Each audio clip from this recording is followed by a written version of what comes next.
हा आहे मुंबई टू नागपूर समृद्धी महामार्ग। हे रात्रीचे 11:30-12 वाजलेले आहेत आणि ह्या रोडवरती तुम्ही बघू शकतायत कमीत कमी 30 ते 40 गाड्या पंक्चर झाल्यात। आता ह्या गाड्या पंक्चर का झाल्यात याचं कारण असं आहे की या समृद्धी महामार्गावरती ना काही जण किंवा काही लोक खिळे टाकतात रात्रीच्याला नाईटला आणि ते गाड्या पंक्चर होतात सगळ्या। आणि गाड्या पंक्चर झाल्यानंतर ते मग लूटमार करतात। लूटमार करण्यासाठी ह्या जितका चांगला आहे समृद्धी महामार्ग तितका वाईट पण आहे, कारण रात्रीच्याला प्रवास करताना ना काळजी घ्या, कारण ह्या रोडवरती कमीत कमी गाडी 120 ते 130च्या स्पीडने असते। त्याच्यात जर गाडी पंक्चर झाली तर ती कंट्रोल होणं अशक्य आहे। त्याच्यामुळे मित्रांनो, समृद्धी महामार्गावरती प्रवास करताना काळजी घ्या आणि आपल्या स्वतःची पण घ्या आणि दुसऱ्याची पण घ्या।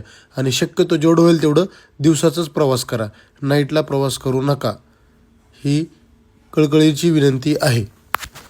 आणि पोलिसांना पण आणि जे टोल नाक्यावाले आहे समृद्धी महामार्ग त्यांना पण एक विनंती आहे की त्यांनी पण ह्या रोडची रात्रीच्याला गस्त घालणाऱ्या गाड्या थोड्या सोडाव्यात जास्त करून, की जेणेकरून भीती वाटणार नाही। कारण इथं जर गाडी पंक्चर झाली तर टायर चेंज करायलाही कोणी नाही आहे आणि मध्ये कसलीच कोणाला हेल्प नाही आहे आणि की तुम्ही कितीही हात केला तरी कुणीही ह्या रोडवरती थांबत नाही तुम्हाला मदत करायला।